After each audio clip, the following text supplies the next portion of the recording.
There is a photograph taken on the set of The Wizard of Oz in 1938. A 16-year-old girl in a blue gingham dress and 2 brown braids, standing on a yellow brick road that was made of paint and plywood, smiling for a camera that would make her face the most recognized face in the world. She looks happy. She was not happy. She had been awake for 3 days. She would be awake for 3 more before anyone let her rest. The pills that were keeping her upright were the same pills that would eventually kill her. MGM had been giving them to her since she was 13 years old. Her name was Frances Ethel Gum. The world would know her as Judy Garland. And what the most powerful studio in Hollywood did to her before she was old enough to vote is one of the most documented and deliberately ignored crimes in the history of American entertainment. Frances Gum was born on June 10, 1922, in Grand Rapids, Minnesota. Her father, Frank, owned a movie theater. Her mother, Ethel, was a frustrated performer who had never made it and had decided, with the particular ferocity of someone who has given up their own dreams, that her children would make it instead. Frances had 2 older sisters, Mary Jane and Dorothy Virginia. All 3 girls performed together as the Gum sisters, singing and dancing at local theaters from the time Frances could walk. She was 2 years old the first time she performed on stage. She did not choose it. She was carried out there. By the time Frances was 4, Ethel had recognized what she had. The youngest girl had something the other 2 did not, a voice that did not sound like a child's voice. Rich, enormous, emotionally precise in a way that trained adult singers spent decades trying to achieve. Ethel Gum reorganized her entire life around that voice. She moved the family to Los Angeles in 1926. Frances was 4 years old. The stated reason was Frank's health. The real reason was the film industry, which was 30 miles away and consuming talent at a rate that even a small-town stage mother could see from Minnesota. In Los Angeles, Ethel enrolled all 3 girls in dance and voice lessons. She drove them to auditions. She managed their bookings. She collected their fees. Frances watched her mother from the wings of every stage they played and understood, earlier than any child should have to understand such things, that she was not a daughter. She was an investment. In 1935, Frances Gum was 13 years old and had been performing professionally for 9 years. She was signed to MGM by Louis B. Mayer, the most powerful man in Hollywood. The contract paid her $150 a week. Ethel Gum negotiated it herself. She did not hire a lawyer. She did not consult an advisor. She signed the papers that handed her 13-year-old daughter to the studio system and went home satisfied. What MGM received in that contract was total control. Not partial control, not creative input, total control. Over Frances' name, over her image, over her diet, over her schedule, over every public statement she made and every private relationship she pursued. The first thing the studio did was rename her. Frances Ethel Gum became Judy Garland. The name was chosen by studio executives in a conference room. She was not consulted. The second thing the studio did was look at her body. Judy Garland at 13 was 5 feet tall and developing the curves of a young woman. Louis B. Mayer looked at her and saw a problem. The studio had decided she would play young girls. Andy Hardy's girlfriend, Dorothy in Kansas, innocent, childlike, unthreatening. Her body disagreed with this plan. MGM's solution was simple and catastrophic. They put her on a diet. Not a sensible, medically supervised diet, a starvation regimen managed by the studio doctor who was not employed to protect the talent. He was employed to protect the studio's investment. There is a difference.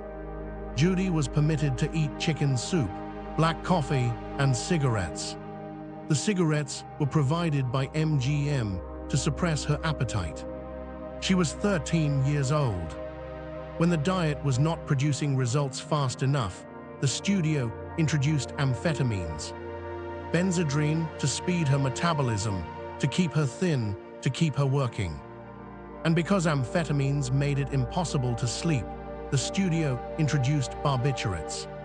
Phenobarbital to bring her down after the amphetamines so she could rest.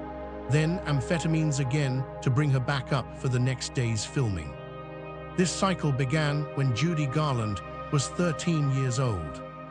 It would not end until her death at 47. The Wizard of Oz began production in October 1938. Judy was 16. She was working 6 days a week, sometimes 7. Call times were 4 in the morning. Shooting ran until 10 at night.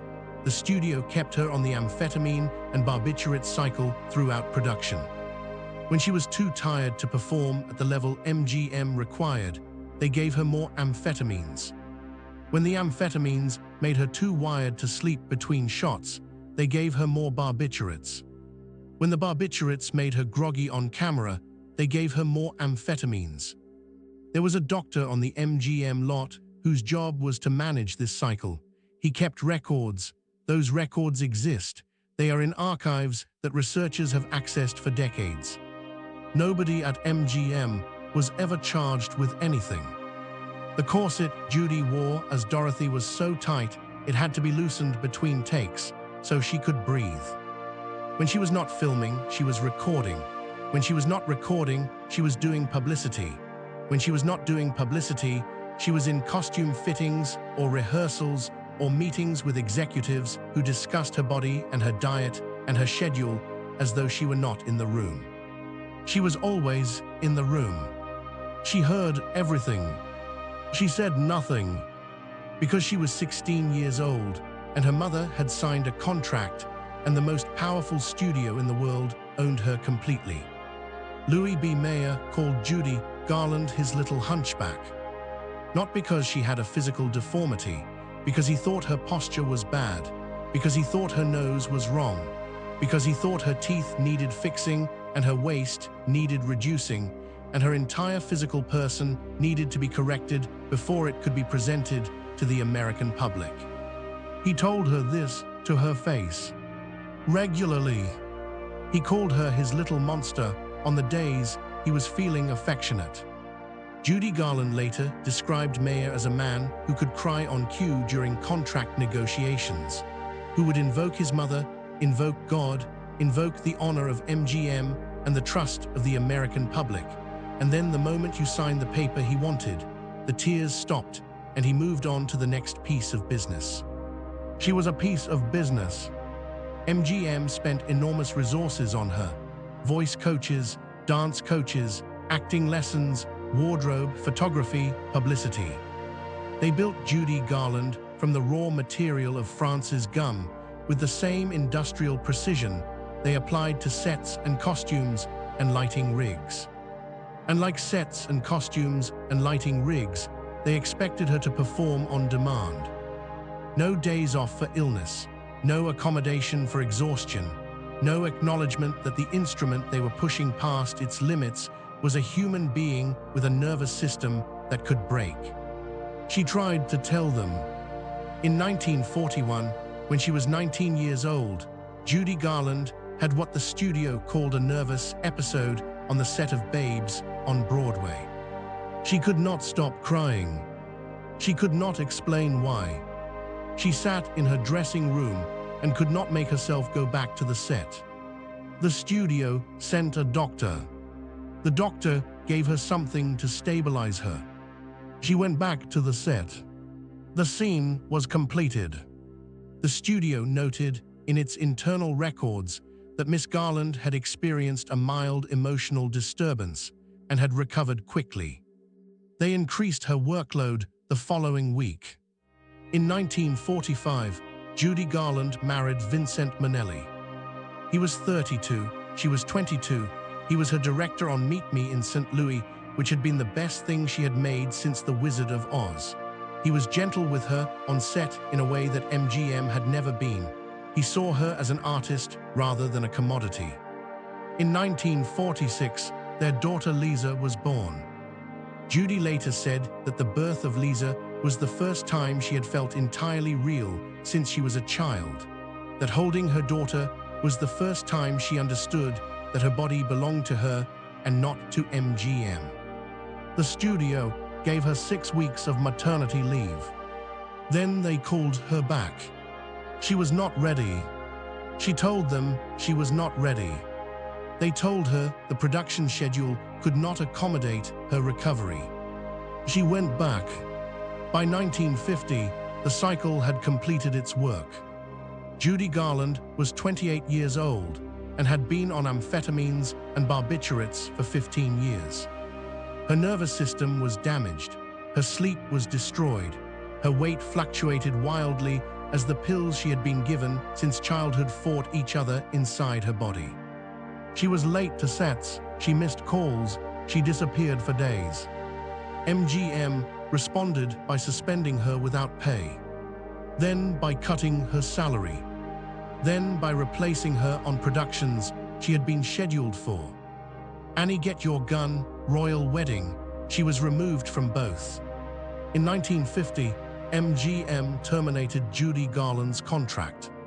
The studio that had taken Frances Gumm at 13 and rebuilt her as Judy Garland, that had given her the pills that destroyed her sleep and the diet that damaged her body and the schedule that broke her nervous system, decided that she was no longer useful.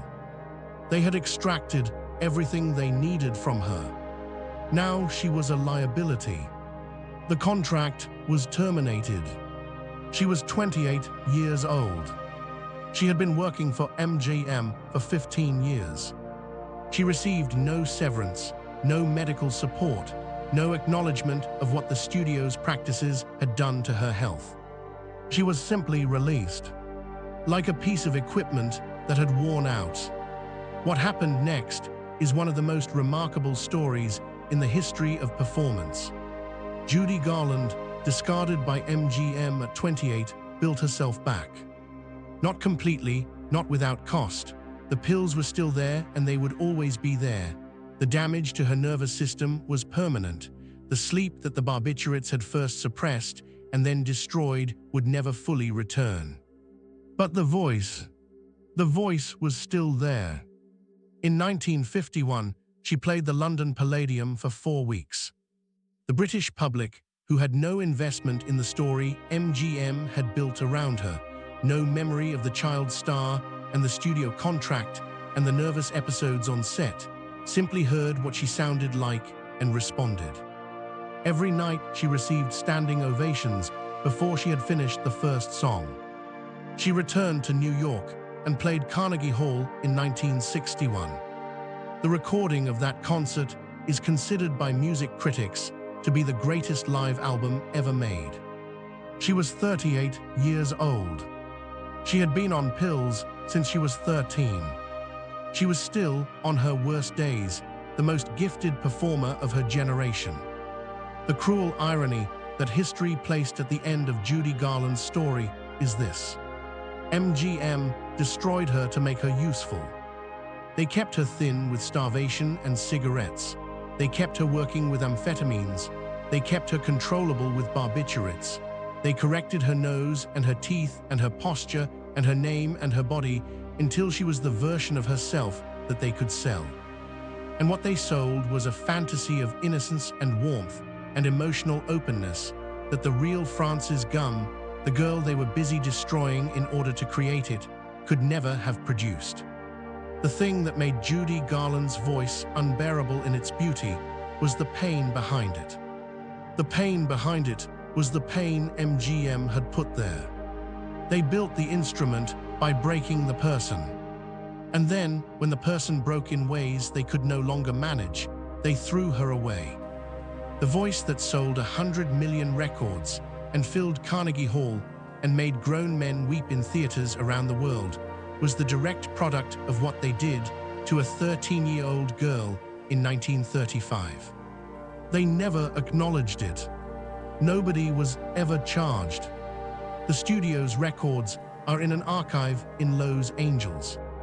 Louis B. Mayer's office has been recreated at the Academy Museum of Motion Picture Arts and Sciences on Wilshire Boulevard. You can visit it on any day the museum is open. Judy Garland died on June 22, 1969. She was 47 years old. The cause was an accidental barbiturate overdose. Not a deliberate act. The coroner was specific about this.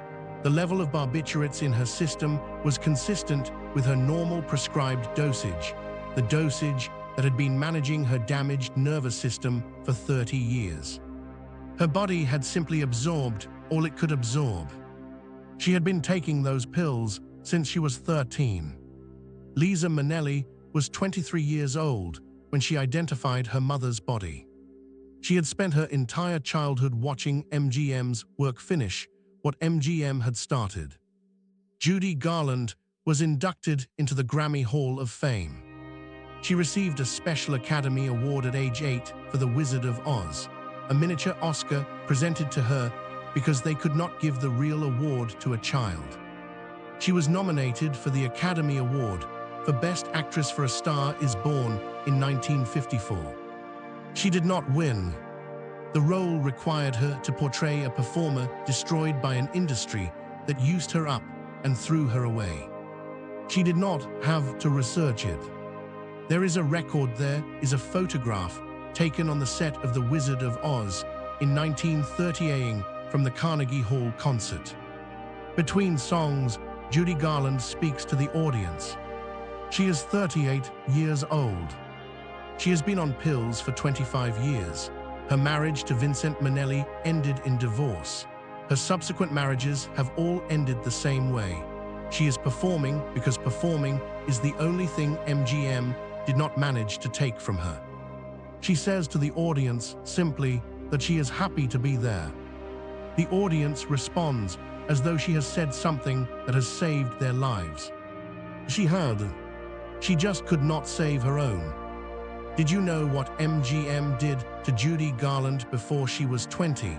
Tell me in the comments what you think should have happened to the people responsible.